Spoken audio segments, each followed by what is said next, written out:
Ganang umaga, for today's ganap ay maliligo na naman kami ng swimming pool. Every week kasi ay naglalaan talaga kami ng araw para mag-bonding. Every MWF kasi ay pumapasok si Grace sa school at si Yayo naman ay araw-araw nasa trabaho niya. Kaya minsan, pag araw ng linggo ay naghahanap talaga kami ng place kung saan kami pwede mag-relax. Wala nga sa plano na pumunta kami dito kasi umaga pa lang ay naglalaba na si Yayo ng mga damit namin. Medyo maulan nga. Ang plano nga namin ay sa bahay lang muna kami ngayon at bibili lang sana kami ng pagkain at doon lang muna mag-banding. Bigla nga kami nagkayayaan na pumunta na lang dito sa Kalingayan. Ito kasi ang pinakamalapit na lugar sa amin na kung saan meron swimming pool.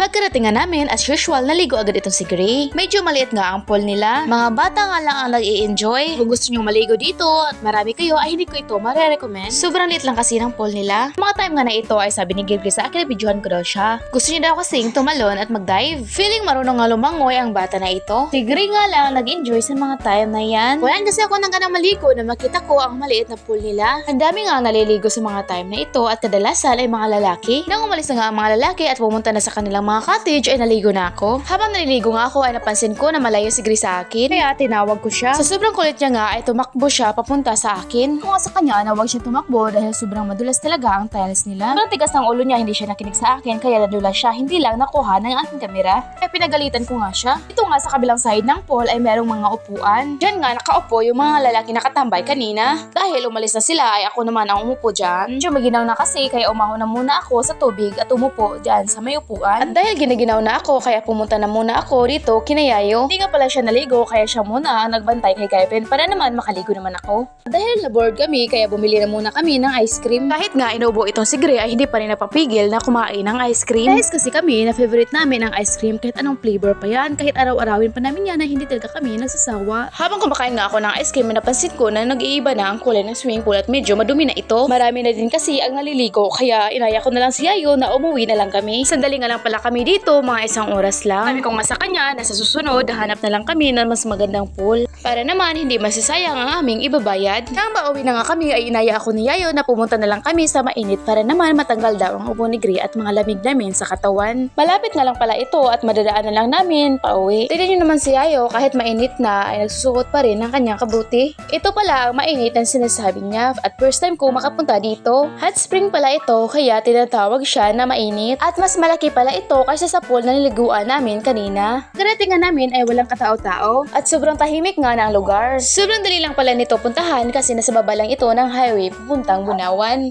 Marami nga daw palang naliligo dito, kadalasan ay mga matatanda at mga tao na may mga sakit. Palagi nga daw naliligo si Yayo dito dati at ngayon mga ilang months na hindi siya nakakapunta dito simula nung kinuha niya kami galing sa Dinagat Island. Dayan niya nga si Gray na pumunta sa tubig. Pero natatakot nga ito si Gray kasi tingnan niyo naman ang kulay ng tubig, parang may manghihila sa ilalim. At dahil ayaw talaga ni Gray na maligo sa tubig ay sininyasan ko si Yayo na buhatin niya. Umiyak nga itong si Gray na binuhat ni Yayo kasi sobrang init nga daw ng tubig dito. Ayaw niya nga lumubog at iyak na iyak lang siya. Kaya sabi ko kay Yayo na wag niya na lang pilitin. Kaya maya nga ay inaya na nila ako at si Gray naman ay medyo nawala na ang kanyang takot. Nang nilagay ko nga ang paa ko sa tubig ay nagulat ako sa init. Kung first time mo kasing lumublob sa tubig ay mararamdaman mo talaga ang init nito. Kaya tingnan nyo naman medyo nagulat talaga ako. Sabi nga ni Yayo na itry ko daw bumaba at ilublob ang katawan ko sa tubig.